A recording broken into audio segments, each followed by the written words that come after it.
I insist that he is on time या फिर I insist that he be on time. तो इन दोनों sentences में से कौन सा सेंटेंस करेक्ट है? यहां पर ही के साथ इज आएगा या फिर ही के साथ बी आएगा, दोनों में से कौन सा चीज यहां पर सही है? मैं आपको बताऊं, दोनों चीज आ सकता है, दोनों ही सेंटेंसेस करेक्ट है, लेकिन वो कैसे? बने रहिए इस वीडियो में, मैं आपको डिटेल वे में बताऊंगा कि ये दोनों ही सेंटेंसेस कैसे करेक्ट है। तो आज का वीडियो हमारा वर्ब का थर्ड वीडियो होने वाला है और इस वीडियो में मैं आपको बी के सभी यूसेस के बारे में बताऊंगा। तो बी के जितने भी डिफरेंट फॉर्म्स होते हैं, चाहे वो बी हो या फिर बीन हो या फिर बीइंग हो या फिर और भी कोई बी के फॉर्म्स हो, क्या क्या बी के फॉर्म्स होते हैं और किस तरीके से हम इसे सेंटेंसेस में यूज करते हैं, इन सभी चीजों के बारे में मैं आपको बिल्कुल डिटेल में बताऊंगा।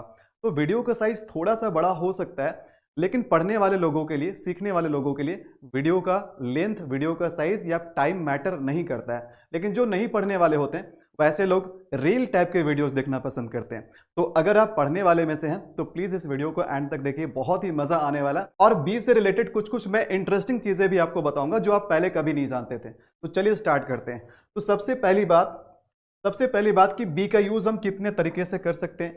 तो पहला चीज तो यह है कि बी का यूज हम हेल्पिंग वर्ब की तरह करते हैं, बी का यूज हम मेन वर्ब की तरह भी करते हैं। तो चूंकि मैंने आपको पहले वाले वीडियो में बताया था कि बी एक प्राइमरी वर्ब है और प्राइमरी वर्ब हम वैसे वर्ब को कहते हैं जिनका यूज हम हेल्पिंग वर्ब की तरह भी कर सकते हैं और मेन वर्ब की तरह भी कर सकते हैं। तो बी भी क्या है? बी यहां पर एक प्राइमरी वर्ब है, तो इसलिए इसका यूज हम हेल्पिंग वर्ब की तरह भी कर सकते हैं और इसका यूज हम मेन वर्ब की तरह कर सकते हैं। और साथ ही साथ बी का जो बेस फॉर्म होता है, बेस फॉर्म का यूज हम कहां कहां करते हैं, इनके बारे में भी हम जानेंगे। तो चलिए आगे बढ़ते हैं, ध्यान देना। तो सबसे पहले अगर हम किसी भी वर्ब के बारे में पढ़ रहे हैं, उसके बारे में जान रहे हैं, तो सबसे पहले उस वर्ब के 5 फॉर्म्स के बारे में हमें पता होना चाहिए। हालांकि मॉडल वर्ब्स के 5 फॉर्म्स नहीं होते, बट जो ऑर्डिनरी वर्ब्स होते हैं उनके 5 फॉर्म्स होते हैं। तो चलिए सबसे पहले हम बी के 5 फॉर्म्स के बारे में जान लेते हैं। तो सबसे पहले मैं आपको गो का एग्जाम्पल दूंगा। गो भी एक ऑर्डिनरी वर्ब है, तो ध्यान देना किसी भी वर्ब का सबसे पहले बेस फॉर्म। तो गो का बेस फॉर्म क्या होता है? गो का बेस फॉर्म गो होता है। तो किसी भी वर्ब का बेस फॉर्म हम किसे कहते हैं? बेस फॉर्म यानी कि उस वर्ब का ओरिजिनल फॉर्म। ओरिजिनल फॉर्म का मतलब है कि उस वर्ब में कोई भी बदलाव नहीं हुआ है अभी तक, ना ही तो हम उसमें आईएनजी लगाएं, ना ही तो हम उसमें एस या ईएस लगाएं, ना ही तो हम उसमें ईडी लगाएं। मतलब वर्ब, कोई भी वर्ब अपने जब ओरिजिनल फॉर्म में होता है तो उसे ही हम बेस फॉर्म कहते हैं। तो गो का बेस फॉर्म गो हो गया, लेकिन गो का फर्स्ट फॉर्म क्या होगा? तो गो का फर्स्ट फॉर्म गो होगा। तो गो का V1 क्या होगा? गो होगा। तो किसी भी वर्ब का फर्स्ट फॉर्म उसका बेस फॉर्म ही होता है। तो यहां पर ध्यान देना, गो का फर्स्ट फॉर्म गो, इसका जो सेकंड फॉर्म होगा यानी कि इसका पास्ट फॉर्म होगा, ये हो जाएगा वेंट, और इसका जो थर्ड फॉर्म होगा ये होगा गोन, इसका फोर्थ फॉर्म हो जाएगा गोइंग। किसी भी वर्ब का फोर्थ फॉर्म बनाना बहुत आसान है, हम बेस फॉर्म में आईएनजी लगा देते हैं तो फिर ये V4 बन जाता है, वर्ब का चौथा रूप बन जाता है। और किसी भी वर्ब का अगर हम V5 बनाना चाहें तो उसमें हम क्या करते हैं? बेस फॉर्म में एस या ईएस जोड़ देते हैं। तो यहां पर गो का फिफ्थ फॉर्म क्या हो जाएगा? गोज हो जाएगा। तो ये तो रहा गो के बारे में। हमें जानना है बी के बारे में। तो बी क्या है? बी हमारा बेस फॉर्म है, बी हमारा बेस फॉर्म है और इसका V1 क्या होगा? इसका V1 R होगा। तो जनरली किसी भी वर्ब का जो फर्स्ट फॉर्म होता है उसका बेस फॉर्म ही उसका फर्स्ट फॉर्म होता है। लेकिन अगर हम बी के केस में देखें तो बी हमारा बेस फॉर्म है, लेकिन इसका जो V1 का फॉर्म होता है वो थोड़ा डिफरेंट होता है। तो इस कारण से बी एक यूनिक वर्ब कहलाता है। तो ध्यान देना, तो बी का फर्स्ट फॉर्म R होता है और बी का जो पास्ट फॉर्म होता है यानी सेकंड जो फॉर्म होता है ये होता है वाज या वर, यानी इसका दो V2 होता है। और इसका हम V3 की बात करें तो इसका V3 बीन होता है, इसका V4 सिंपल सी बात है, हम बेस फॉर्म में आईएनजी लगा देंगे तो बीइंग हो जाएगा।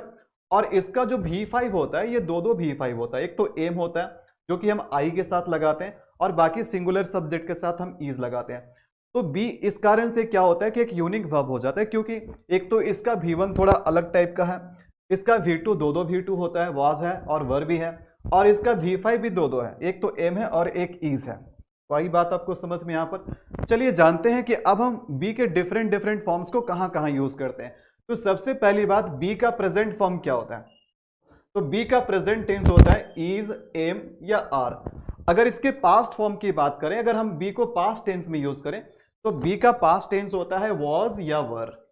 अगर हम परफेक्ट में यूज करें, किसी भी परफेक्ट स्ट्रक्चर में यूज करें, परफेक्ट के फॉर्म में यूज करें, तो सबसे पहले हमें यह ध्यान देना कि परफेक्ट हम कहते किसको है। तो किसी भी सेंटेंस में देखो अगर हैव प्लस V3 मिले, परफेक्ट स्ट्रक्चर का जो बेसिक रिक्वायरमेंट होता है वो क्या होता है, एक तो हैव का कोई फॉर्म होना चाहिए और इसके बाद जो हमारा मेन वर्ब होगा ये V3 के फॉर्म में होगा। तो इसी को हम क्या कहते हैं, परफेक्ट फॉर्म कहते हैं। इसका मतलब ध्यान देना, किसी भी वर्ब का जो थर्ड फॉर्म होता है, थर्ड फॉर्म हम दो ही जगह यूज करते हैं। एक तो यूज करते हैं परफेक्ट के सेंटेंस में यानी परफेक्ट स्ट्रक्चर में हैव के बाद, और दूसरा हम थर्ड फॉर्म यूज करते हैं पैसिव वॉइस बनाने के लिए। तो ध्यान देना है कि कभी भी आपको हैव का कोई फॉर्म मिल जाए, चाहे वो हैव हो, चाहे वो हैज हो, चाहे हैड हो या फिर हैविंग हो, इसके बाद हैव के किसी भी फॉर्म के बाद जो मेन वर्ब आता है वो V3 के फॉर्म में होता है। ये बात मैंने आपको टेंस में भी बताया है।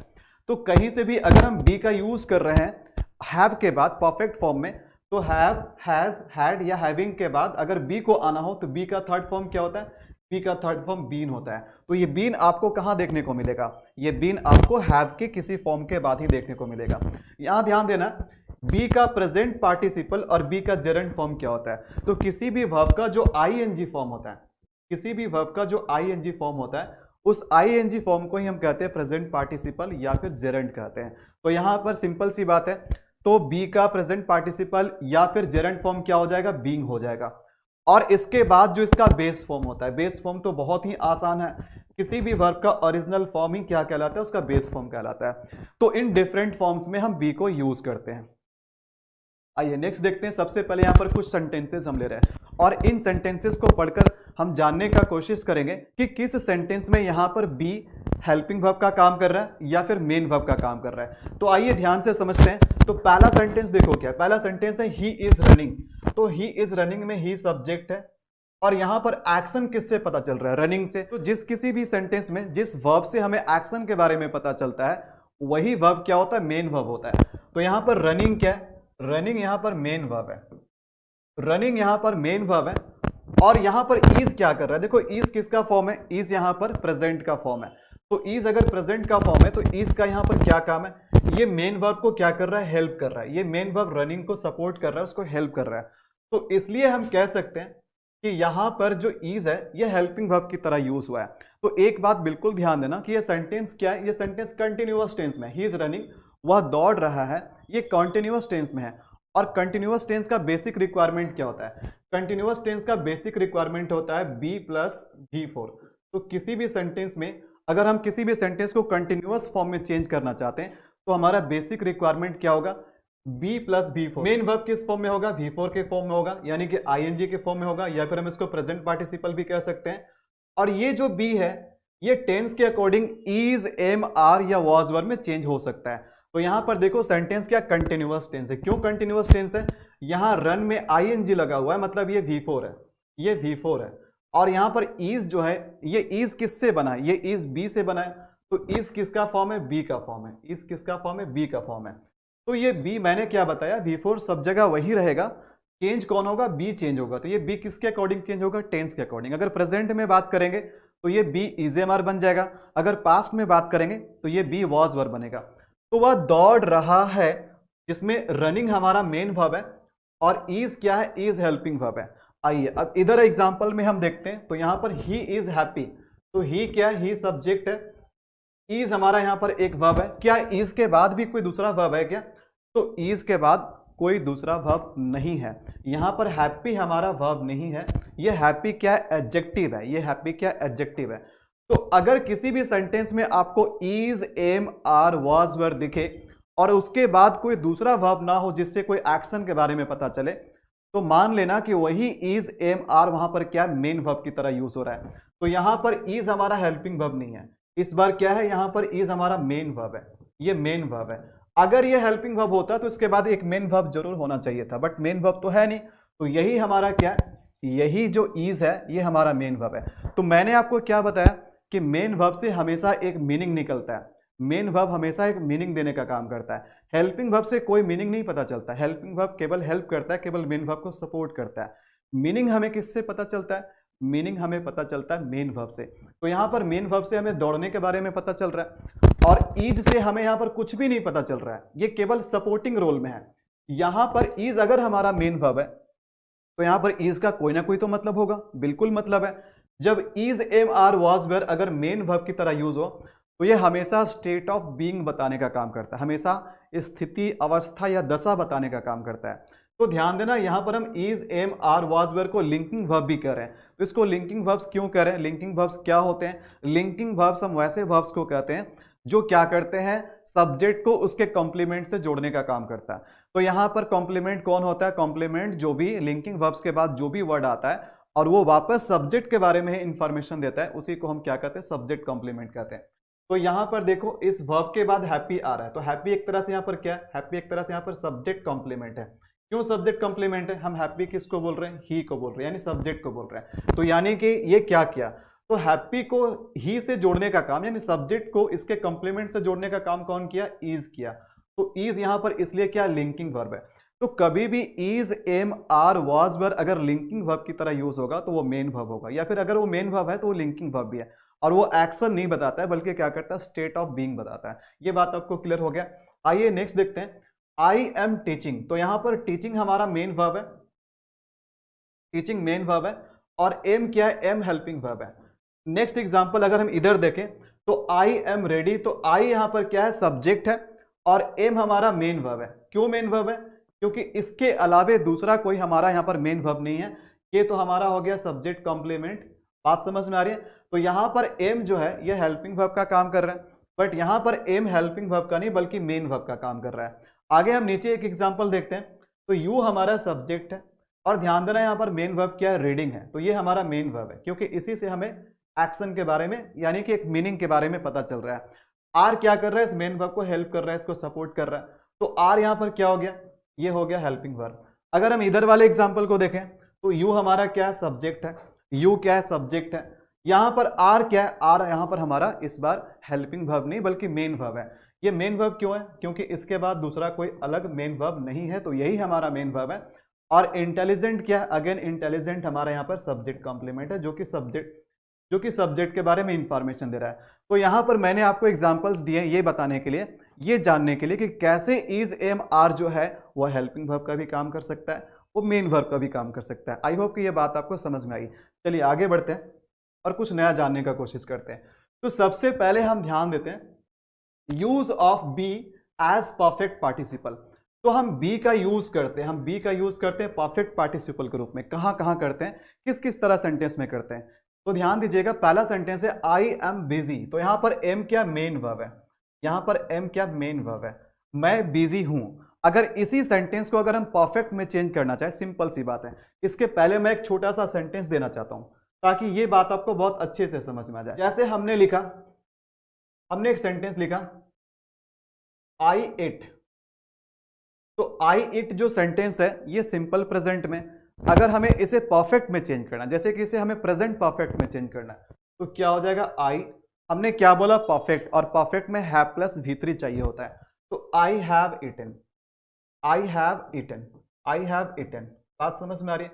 तो हमने सिंपल प्रेजेंट टेंस को क्या किया? परफेक्ट में चेंज कर दिया, प्रेजेंट परफेक्ट में चेंज कर दिया, और परफेक्ट में चेंज करने के लिए हमें हैव प्लस V3 चाहिए होता है। तो सिंपल सी बात है, आई एम बिजी, तो यहां पर हमारा मेन वर्ब एम है, तो इसका मतलब ये सेंटेंस हमारा सिंपल प्रेजेंट में है। और अगर हमें इसी सेंटेंस को परफेक्ट में चेंज करना है, यानी कि प्रेजेंट परफेक्ट में चेंज करना है, तो हमें क्या करना पड़ेगा? हैव का कोई फॉर्म लेना पड़ेगा और मेन वर्ब को V3 के रूप में चेंज करना पड़ेगा। तो हमने हैव ले लिया, और मेन वर्ब हमारा क्या है? एम है। मेन वर्ब क्या है? एम है। तो इसका V3 क्या होता है? एम का V3 क्या होता है? एम का V3 होता है, एम का V3 का मतलब क्या हो गया? बी का V3। तो बी का V3 क्या होता है? बीन होता है। तो यहां पर बीन हमारा मेन वर्ब है, यहां पर वर्ब 3 के फॉर्म में बी हमारा मेन वर्ब है, और हेल्पिंग वर्ब कौन है? हेल्पिंग वर्ब हैव है। तो हमने क्या किया? जैसे हमने इस सेंटेंस को परफेक्ट में चेंज किया, आई इट और I have eaten, in the same way हमने क्या किया? आई एम बिजी, और इसी को परफेक्ट में जब चेंज किए तो आई हैव बीन बिजी। ये बात समझ में आ रही है कि कैसे हम लोग एक सिंपल सेंटेंस को परफेक्ट में चेंज कर रहे हैं। अभी एक और एग्जांपल देखते हैं, शी इज इल। यहां पर इज हमारा मेन वर्ब है, इसको परफेक्ट में चेंज करेंगे तो शी हैज बीन इल। तो यहां पर हमारा बीन क्या हो गया? वर्ब 3 हो गया। ये इज का वर्ब 3 यानी बी का वर्ब 3 यहां पर बीन हो गया, और हैज हमारा क्या हो गया? हेल्पिंग वर्ब हो गया। बात समझ में आ रही है कि ये बीन कैसे लग रहा है? ये बीन जो है ये बी का मेन वर्ब के रूप में, बी का थर्ड फॉर्म है जो कि परफेक्ट बनाने के लिए यूज होता है। परफेक्ट में क्या चाहिए होता है? Have plus V3। तो सिंपल सी बात है, अगर हमें बी का V3 चाहिए, अगर हमें बी का V3 चाहिए तो बी का V3 क्या होता है? बी का V3 होता है बीन। तो इस कारण से यहां पर ये बीन यूज हो रहा है। आगे एक और एग्जांपल देखते हैं। दे वर लेट, वे लोग लेट थे, दे वर लेट। तो यहां पर वर क्या है? वर हमारा मेन वर्ब है। तो यहां पर अगर हम इसे पास्ट परफेक्ट में चेंज करेंगे तो पास्ट में हैव किस में चेंज हो जाता है? हैड में होता है। मेन वर्ब अगेन हमारा क्या है? बीन है।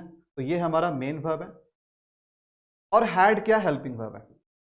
ये बात आपको समझ में आ रही है? आई होप कि बिल्कुल आपको समझ में आ रहा होगा। यहां देखते हैं एक और एग्जांपल।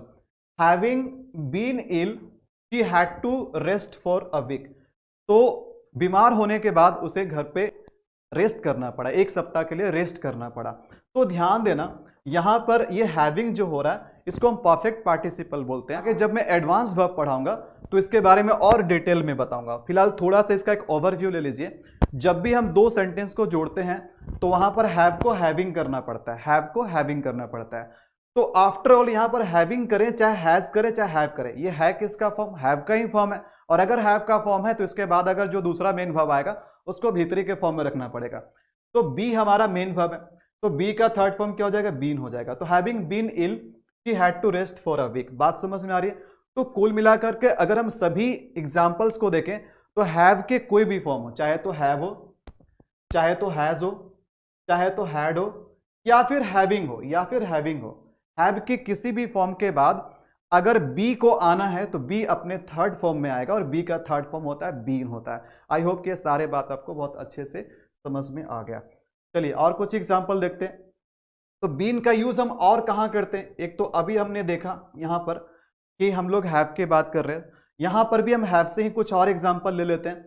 तो ध्यान देना इससे पहले जो सेंटेंसेस में बीन का यूज हो रहा था वहां पर बीन मेन वर्ब का काम कर रहा था और वो बी का थर्ड फॉर्म था। यहां पर मैं फिर से एग्जांपल लेता हूं। यहां पर भी आपको हैव, हैज और हैड मिलेगा और यहां पर भी आपको बीन मिलेगा, यहां पर भी आपको बीन मिलेगा। सिंपल सी बात है कि हैव के बाद आ रहा है तो बीन ही होना चाहिए, थर्ड फॉर्म होना चाहिए। लेकिन इस बार यहां पर जो बीन है ना, ये बीन यहां पर मेन वर्ब नहीं है, ये भी एक प्रकार का हेल्पिंग वर्ब यहां पर है, क्योंकि यहां पर मेन वर्ब दूसरा कुछ होने वाला है। तो ध्यान देना, आई हैव बीन टीचिंग। तो आप अगर टेंस पढ़े हैं तो आपने देखा होगा प्रेजेंट परफेक्ट कंटिन्यूअस टेंस या पास्ट परफेक्ट कंटिन्यूअस टेंस में वहां पर दो दो हेल्पिंग वर्ब आते हैं। तो ध्यान देना यहां पर मेन वर्ब कौन है? यहां पर मेन वर्ब है टीचिंग। मेन वर्ब कौन है? टीचिंग, क्योंकि इसी से हमें एक्शन के बारे में पता चल रहा है। यहां पर मेन वर्ब है प्लेइंग, मेन वर्ब है प्लेइंग, और यहां पर मेन वर्ब है स्लीपिंग। यहां पर मेन वर्ब कौन है? यहां पर मेन वर्ब है स्लीपिंग। तो चूंकि ये डुअल स्टेट दिखा रहा है, इसका नाम है परफेक्ट कंटिन्यूअस, यानी कि यहां पर परफेक्ट भी और कंटिन्यूअस भी, इसीलिए यहां पर दो दो टाइप के हेल्पिंग वर्ब आएंगे। तो यहां पर एक हेल्पिंग वर्ब हमारा क्या हो गया? हैव, हैज और हैड, और दूसरा हेल्पिंग वर्ब सभी जगह यहां पर जो बीन यूज हो रहा है ये सब हेल्पिंग वर्ब के रूप में हो रहा है। ये सब मेन वर्ब नहीं बल्कि हेल्पिंग वर्ब के रूप में यूज हो रहा है। इससे पहले बीन मेन वर्ब के रूप में यूज हो रहा था, यहां पर ये मेन वर्ब नहीं बल्कि हेल्पिंग वर्ब के रूप में यूज हो रहा था। और दोनों ही केस में अगर वो हैव के बाद आ रहा है, हैव के किसी भी फॉर्म के बाद आ रहा है तो उसे थर्ड फॉर्म में यानी बीन बन के ही रहना पड़ेगा। आइए आगे देखते हैं, ध्यान देना। तो यहां पर अभी ध्यान देना कि और भी बीन कहां यूज होगा? फिर से परफेक्ट स्ट्रक्चर की ही बात हो रही है, परफेक्ट स्ट्रक्चर की ही बात हो रही है और इसके बाद भीतरी आना चाहिए। तो अगर हम किसी भी परफेक्ट सेंटेंस का, ध्यान देना किसी भी परफेक्ट सेंटेंस का, यहां क्या लिखा हुआ? Use of be as perfect participle in passive voice. तो किसी भी परफेक्ट स्ट्रक्चर वाले सेंटेंस का अगर हम पैसिव वॉइस बनाते हैं तो वहां पर भी आपको पैसिव वॉइस में, स्पेशली पैसिव वॉइस में आपको वहां पर बीन देखने को मिलेगा। तो ध्यान देना, हमने एक सेंटेंस लिखा, I have beaten him, I have beaten them, मैंने उन लोगों को पीटा है। तो यहां पर यह सेंटेंस क्या? एक्टिव वॉइस में। एक्टिव वॉइस किसको कहते हैं? एक्टिव वॉइस हम उन सेंटेंसेस को कहते हैं जहां सब्जेक्ट एक्शन खुद करता है। तो सब्जेक्ट यहां पर आई है और आई ही पीटने का काम कर रहा है, तो ये एक्टिव वॉइस है।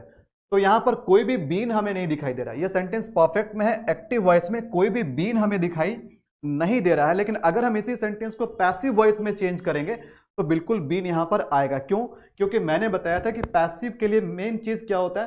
Be plus V3। जब तक हम बी प्लस V3 नहीं देंगे तब तक पैसिव स्ट्रक्चर बन ही नहीं सकता है।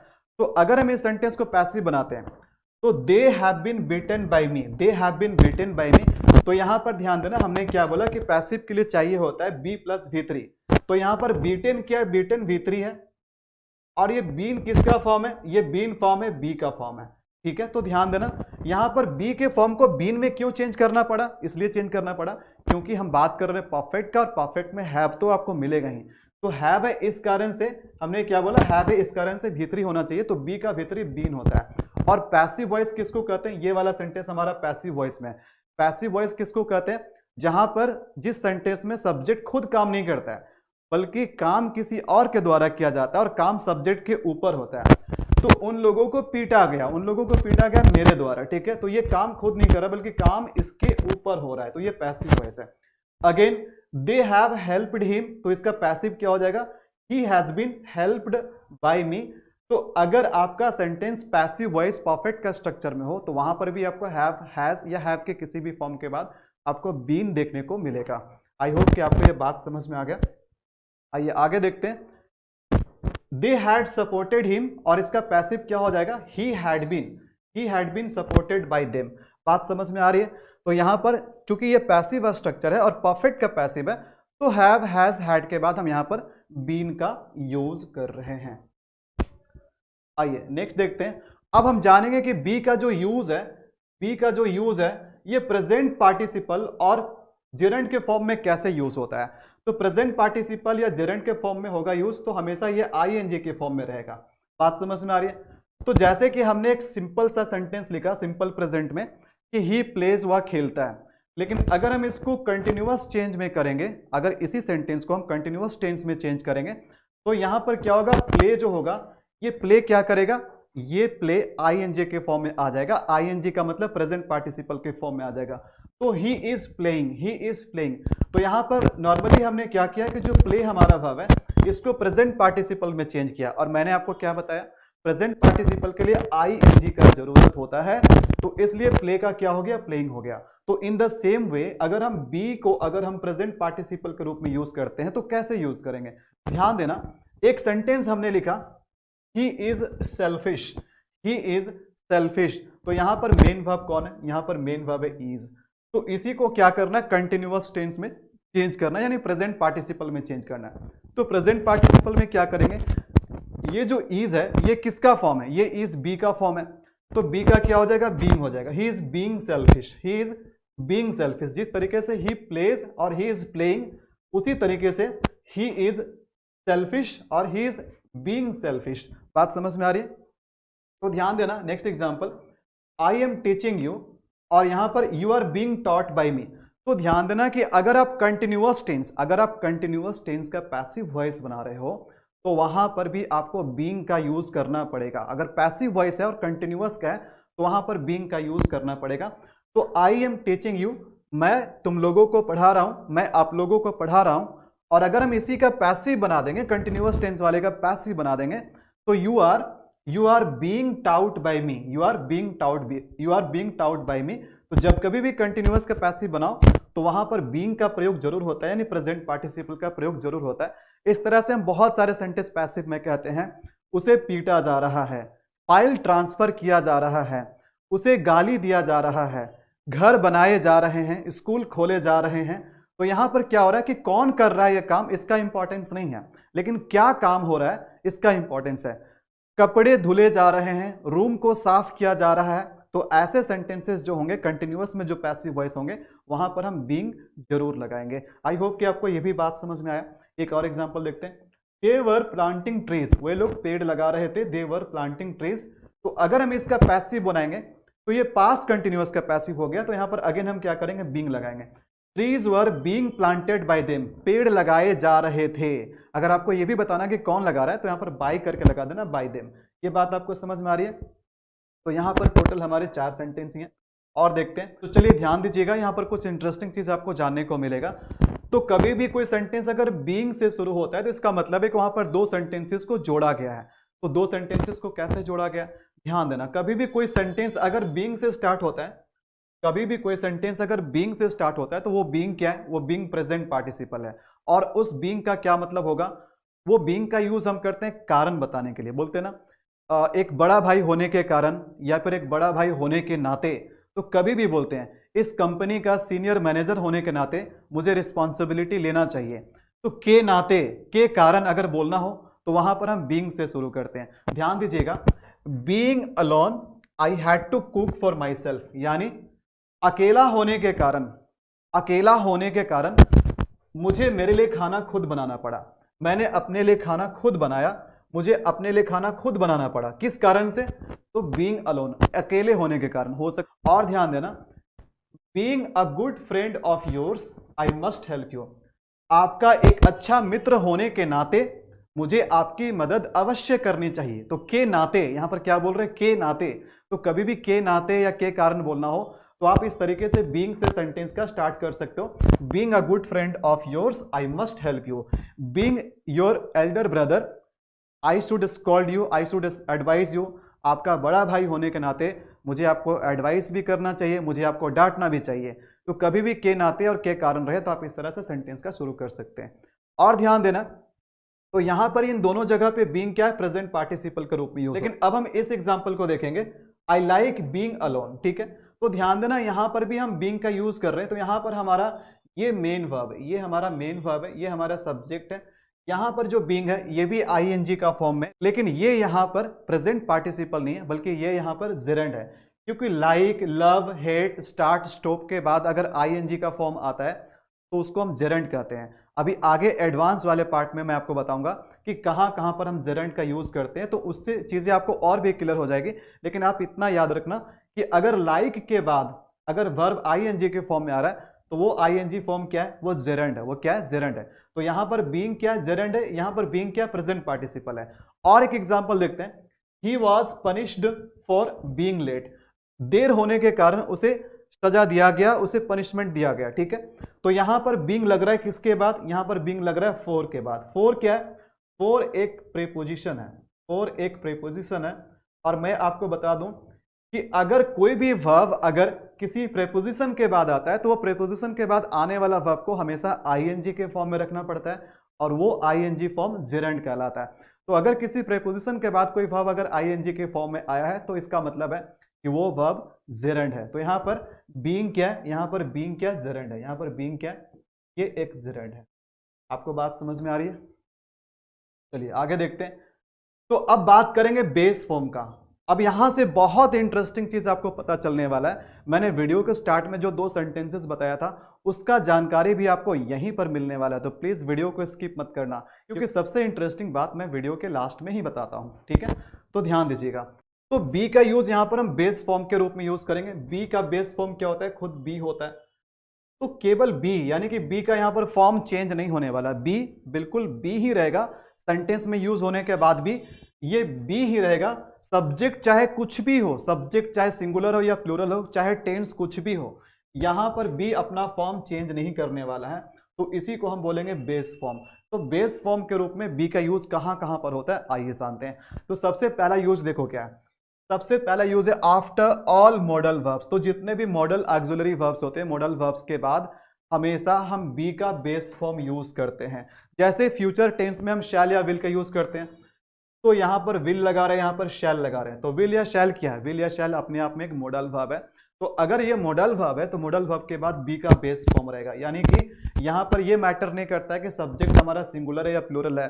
सब्जेक्ट सिंगुलर और प्लूरल के अकॉर्डिंग हम इज एम या वाज वेयर लगा दें, ये मैटर नहीं करता है। मैटर ये करता है कि मॉडल वर्ब्स है और मॉडल वर्ब्स के बाद हमेशा बी का बेस फॉर्म यानी कि बी के ही फॉर्म में होना चाहिए।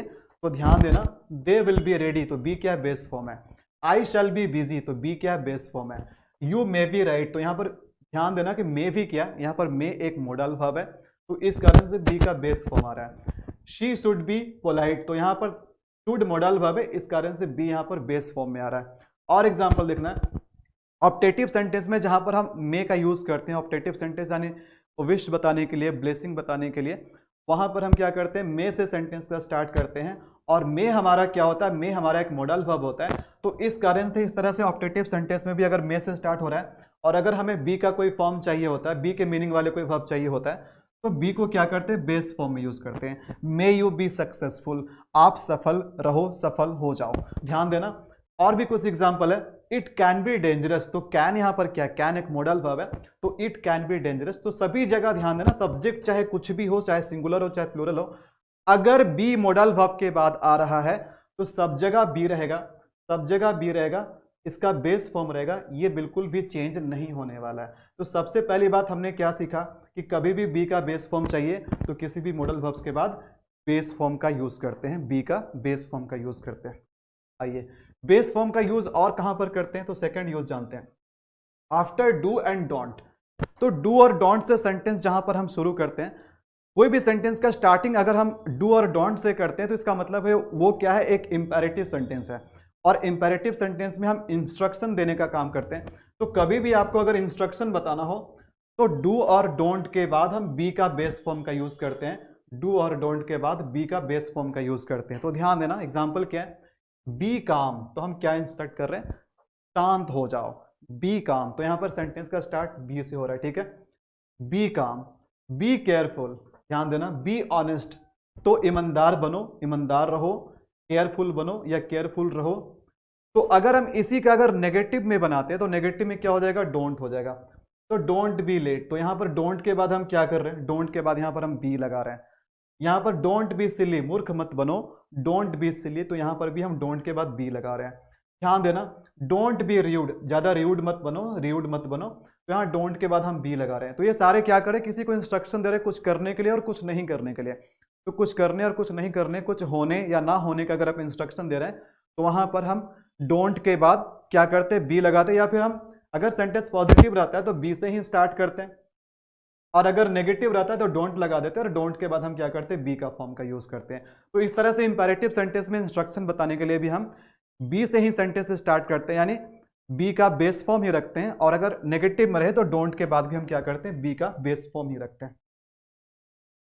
आइए नेक्स्ट जानते हैं। तो आइए अब आपको वो इंटरेस्टिंग बात पता चलेगा जो मैंने वीडियो के स्टार्टिंग में बताया कि इन दोनों सेंटेंसेस में से कौन सा करेक्ट है, I insist that he is on time या फिर I insist that he be on time, ये दोनों सेंटेंसेस में से कौन सा करेक्ट है। तो बिल्कुल आपको यहां से ये बात जानने को मिल जाएगा कि कैसे दोनों ही सेंटेंसेस करेक्ट है। तो अगर हम बी के बेस फॉर्म की बात करें तो बी का जो बेस फॉर्म होता है इसे हम सब्जेक्टिव मूड में भी यूज करते हैं, इसे हम मूड बताने के लिए भी यूज करते हैं। और कैसा मूड, सब्जेक्टिव मूड। कौन सा subjective mood, present subjective mood. अब आप बोलोगे सर ये मूड क्या होता है, मूड एक अलग ही चैप्टर होता है, अगर आपने पहले से पढ़ा है तो ठीक है, नहीं तो मैं इस पे एक सेपरेट वीडियो बना दूंगा। तो सबसे पहले मैं आपको बता देता हूं कि सब्जेक्टिव मूड होता है क्या। मूड होता है क्या, जहां पर कोई एक्शन होने या ना होने का कोई प्रमाण नहीं होता है, बल्कि हम केवल इच्छा जाहिर करते हैं कि वो काम हो जाए, ठीक है। तो जो काम हो, जिस काम का होने या ना होने केवल हमारी इच्छा पे डिपेंड करता है, हमारे विश पे डिपेंड करता है, उसी को हम मूड कहते हैं, उसी को हम यहाँ पर सब्जेक्टिव मूड भी कहेंगे।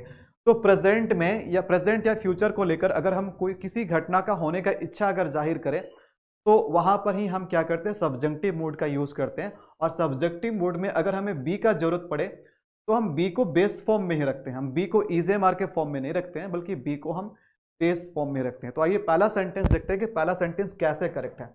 पहला सेंटेंस हमारा कैसे करेक्ट है, ध्यान देना, I insist that he is on time. तो यहां पर इज किसका फॉर्म है, यहां पर जो इज है ये बी का फॉर्म है, ठीक है। तो ये बी का फॉर्म है और सब्जेक्ट के अकॉर्डिंग ये जा रहा है, मतलब सब्जेक्ट अगर सिंगुलर है तो यहां पर इज लग रहा है। अगर सब्जेक्ट प्लूरल होता, यानी कि अगर दे होता एग्जाम्पल के लिए, तो यहां पर जो ये इज है ना ये आर हो जाता, ये आर हो जाता। तो इसका मतलब है कि अगर बी जो है, अगर बी का फॉर्म अगर सब्जेक्ट के अकॉर्डिंग चेंज हो रहा है तो यहां पर हम इसको क्या कर रहे हैं, इंडिकेटिव मूड बताने का काम कर रहे हैं। अब ये इंडिकेटिव मूड क्या होता है, इसमें हम ज्यादा डिटेल पे नहीं जाएंगे क्योंकि इसका मैं एक सेपरेट ही वीडियो बनाने वाला हूं। वैसे मैं थोड़ा सा बता दूं कि इंडिकेटिव मूड क्या होता है। इंडिकेटिव मूड से हमें कोई फैक्ट के बारे में पता चलता है, कोई फैक्ट के बारे में पता चलता है, लेकिन जो सब्जेक्टिव मूड होता है कोई हाइपोथेटिकल सिनेरियो के बारे में बात करता है। तो ध्यान देना कि I insist that he is on time, तो इस सेंटेंस का मीनिंग क्या हुआ, ठीक है सेंटेंस करेक्ट तो है बट इसका मीनिंग क्या हुआ। इसका मीनिंग ये हुआ कि मैं अभी भी इस बात पे इंसिस्ट करता हूं, जोर देता हूं कि वह समय पे आ चुका है, मतलब वो पहले से ही समय पे, या फिर इसका मतलब ये है, ये बिल्कुल फैक्ट बात है कि वो हमेशा समय पे रहता है। इसमें कोई दो राय नहीं है, आप इसमें डाउट नहीं कर सकते हैं, आप इसमें प्रश्न चिन्ह खड़ा नहीं कर सकते हैं कि वो टाइम पे नहीं रहता है। ये बिल्कुल सही बात है, बिल्कुल एक फैक्ट है कि वो हमेशा क्या होता है, हमेशा वो टाइम पे रहता है। ही इज ऑन टाइम, मतलब he is always on time. बात समझ में आ रही है। लेकिन अगर सेकंड सेंटेंस की बात करें, सेकंड सेंटेंस अगर सही है तो फिर इसका मीनिंग क्या है, कैसे? हम तो जानते हैं कि ही के बाद अगर सब्जेक्ट ही है तो बी का जो अपना फॉर्म होता है इज लगना चाहिए, अगर यू रहता तो आर लगता, अगर आई रहता तो बी का जो फॉर्म होता है जो हम आई के साथ यूज करते हैं एम, यानी आई एम होना चाहिए। लेकिन यहाँ पर सब्जेक्ट ही है और ये बी अपना फॉर्म भी चेंज नहीं कर रहा है, ये कैसे हो गया भाई? तो यही तो सब्जेक्टिव मूड है। यही क्या है? ये हमारा सब्जेक्टिव मूड है, ये हमारा सब्जेक्टिव मूड है। और सब्जेक्टिव मूड में हम क्या करते हैं? बी का बेस फॉर्म यूज करते हैं, यानी सब्जेक्ट चाहे सिंगुलर हो चाहे प्लूरल हो, हम बी को इज एम आर में चेंज नहीं करेंगे, वाज वर्ब में हम उसे चेंज नहीं कर सकते हैं। सब्जेक्ट जैसा भी हो बी को बी के रूप में ही रहने देना, उसका बेस फॉर्म में ही रहने देना, ठीक है? तो बात समझ में आ रही? ध्यान दीजिएगा, I insist that he be on time. मैं इस बात पे जोर देता हूं कि वह समय पे आ जाए, मतलब वो समय पे नहीं आता है, मुझे पता है कि वो समय पे कभी आता नहीं है, लेकिन मेरा ये डिमांड है, मेरा ये रिक्वेस्ट है, मेरा ये इंसिस्टेंस कहिए, मेरा ये जिद कहिए कि मैं ऐसा उम्मीद करता हूं, मैं ऐसा आशा करता हूं कि वो समय पे आ जाए। मतलब वो समय पे आता नहीं है, मुझे ये पता है, लेकिन वो समय पे आ जाए, यानी प्रेजेंट या फ्यूचर के लिए मैं एक उम्मीद जगा रहा हूं, मैं एक इच्छा जता रहा हूं, ठीक है, कि वह समय पे आ जाए। एक और एग्जाम्पल देखते हैं, we want that you be honest, we want that you be honest. देखो यहां पर भी बी अपना फॉर्म चेंज नहीं कर रहा है, हम लोग चाहते हैं कि आप ईमानदार रहें, मतलब आप ईमानदार नहीं रहते हैं, लेकिन हमारी इच्छा है कि आप ईमानदार बन जाए, ईमानदार रहें। लेकिन हमें यह भी पता है कि शायद आप ईमानदार बनिएगा कि नहीं बनिएगा, मैं केवल इच्छा जाहिर नहीं कर सकता, हम लोग केवल अपना विश ही बता सकते हैं। तो यही मूड कहलाता है जब हम अपने विश बताते हैं, किसी घटना का होने या ना होने के लिए केवल हम आशा कर सकते हैं, केवल डिमांड कर सकते हैं और केवल रिक्वेस्ट कर सकते हैं या अपने विश बता सकते हैं, लेकिन वो चीज़ होगा या नहीं होगा इसकी कोई गारंटी नहीं है। तो इसी को हम सब्जेक्टिव मूड कहते हैं। तो we want that you be honest, अगर यहां पर बोलते हैं यू आर ऑनेस्ट तो इसका मतलब है कि ये बिल्कुल फैक्ट बात है कि आप ऑनेस्ट रहते हैं, आप हमेशा ऑनेस्ट रहते हैं। लेकिन यू बी ऑनेस्ट का मतलब हो गया कि आप ऑनेस्ट नहीं रहते हैं, लेकिन हम लोग चाहते हैं कि आप ऑनेस्ट हो जाए, हम लोग चाहते हैं कि आप ऑनेस्ट हो जाए। ये बात आपको समझ में आ रही है कि मूड क्या होता है? तो इस तरह से सब्जेक्टिव मूड में भी हम क्या करते हैं? बी को उसके ओरिजिनल फॉर्म में रखते हैं और इस प्रकार से ये सारा ही सेंटेंस करेक्ट है, ये भी करेक्ट है, ये भी करेक्ट है और ये भी करेक्ट है, ठीक है? जब मैं मूड पढ़ाऊंगा तो चीजें आपको और डिटेल में पता चलेगा, मूड से रिलेटेड जो भी चीजें होंगी। आइए एक बात और मैं बताना चाहता हूं, यहां पर एक नोट है। तो अभी हमने आपको क्या बोला? Present subjective mood. तो यहां पर मैं आपको बताना चाहता हूं पास्ट सब्जेक्टिव मूड के बारे में। अगर आप बी का फॉर्म आप यूज कर रहे हो पास्ट सब्जेक्टिव मूड बताने के लिए, प्रेजेंट सब्जेक्टिव मूड नहीं बल्कि पास्ट सब्जेक्टिव मूड बताने के लिए यूज कर रहे हो, तो वहां पर हम क्या करेंगे? पास्ट सब्जेक्टिव मूड में हम हमेशा बी का जो फॉर्म होगा वर, हमेशा वर का प्रयोग करेंगे। बी का जो पास्ट फॉर्म होता है, बी का पास्ट फॉर्म में वाज भी होता है और वर भी होता है, लेकिन हम क्या करेंगे? अगर पास्ट सब्जेक्टिव मूड बता रहे हैं तो यहां पर आपको हमेशा वर को लेके चलना है, हमेशा वर को लेके चलना है। सेंटेंस में सब्जेक्ट चाहे कुछ भी हो, सब्जेक्ट चाहे सिंगुलर हो चाहे प्लूरल हो, आपको हमेशा पास्ट सब्जेक्टिव मूड बताने के लिए वर का यूज करना है। तो ध्यान देना, जैसे एग्जांपल क्या है? I wish it were real, काश ये जो चीज भी तुम दिखा रहे हो ना ये रियल होता, ये वास्तविक होता। तो ये पास्ट की कोई चीज के बारे में मैं बात कर रहा हूं, पास्ट का मेरा कोई इच्छा था, पास्ट का कोई हाइपोथेटिकल हमारा इमेजिनरी कंडीशन था, उसको बताने के लिए हम क्या करेंगे? यहाँ पर वर का यूज करेंगे। कायदे से तो इट के साथ हम वाज लगाते हैं, लेकिन यहाँ पर इट के साथ वाज गलत हो जाएगा, यहाँ पर इट के साथ वर ही रहेगा, ठीक है? क्योंकि यहाँ पर हम पास्ट सब्जेक्टिव मूड बताने का काम कर रहे हैं। ये एक हाइपोथेटिकल कंडीशन है, एक इमेजिनरी कंडीशन है। तो जब कभी भी आई विश से सेंटेंस स्टार्ट होगा और पास्ट का कोई हम इमेजिनरी बात बताने का कोशिश करेंगे तो वहां पर हम किसी भी सब्जेक्ट हो, चाहे सिंगुलर हो चाहे प्लूरल हो, वहां पर बी का अगर फॉर्म चाहिए तो आपको वर का यूज करना है। I wish it were real, I wish she were a bird, काश वह एक पक्षी होती, मैं ऐसा विश करता हूं कि काश वह पक्षी होती, मतलब वह पक्षी नहीं है और ना ही बन सकती है, ठीक है? काश वह एक पक्षी होती। I wish she were a bird, अगर एक नॉर्मल सेंटेंस होता तो वहां पर हम शी के साथ वाज लगाते हैं, बट ये एक नॉर्मल सेंटेंस नहीं है, ये एक सब्जेक्टिव मूड है, पास्ट सब्जेक्टिव मूड है, इसलिए यहां पर हम क्या कर रहे हैं? वर लगा रहे हैं। आगे देखना, I wish you were a bird, काश तुम एक पक्षी होते। तो यहां पर देखो सब्जेक्ट यू है तो भी वर लग रहा है, सब्जेक्ट इट है तो भी वर लग रहा है, सब्जेक्ट शी है तो भी वर लग रहा है, सब्जेक्ट कुछ भी हो। अगर बी को यूज करना है पास्ट सब्जेक्टिव मूड में तो आपको हमेशा ये बात याद रखना है कि हमेशा आपको वर यूज करना है, दूसरा कोई भी फॉर्म आपको यूज नहीं करना है। आइए अब जानते हैं बेस फॉर्म का चौथा यूज। बेस फॉर्म का यूज हम और कहां करते हैं, तो इन्फिनेटिव में करते हैं। इन्फिनेटिव किसको बोलते हैं, 2 प्लस V1 को हम क्या बोलते हैं, इन्फिनिटी बोलते हैं। 2 प्लस V1 को हम इन्फिनिटी बोलते हैं। यहां पर V1 क्या होगा, बेस फॉर्म होगा। तो ध्यान देना B का इन्फिनिटिव फॉर्म क्या होगा, B का इन्फिनिटिव फॉर्म होगा 2 प्लस B यानी 2B। तो यहां पर B क्या है, B यहां पर बेस फॉर्म है। ध्यान देना एग्जाम्पल से समझेंगे। He wants to be honest, तो यहां पर वांट जो है ना ये सब्जेक्ट के अकॉर्डिंग अपना फॉर्म चेंज कर सकता है, बट ये बी चेंज नहीं करेगा क्योंकि इन्फिनेटिव के साथ आया है। They try to be careful, तो यहां पर भी हम इन्फिनेटिव बी का इन्फिनेटिव फॉर्म यूज कर रहे हैं। I wanted to be with you, तो यहां पर भी क्या हो रहा है, ये बी सभी जगह बी है यानी अपने ओरिजिनल अपने बेस फॉर्म में। क्यों, क्योंकि ये एक इन्फिनेटिव के जैसा यूज हो रहा है। और इन्फिनेटिव कैसे बनता है, 2 प्लस किसी भी वर्ब का बेस फॉर्म, किसी भी वर्ब का बेस फॉर्म।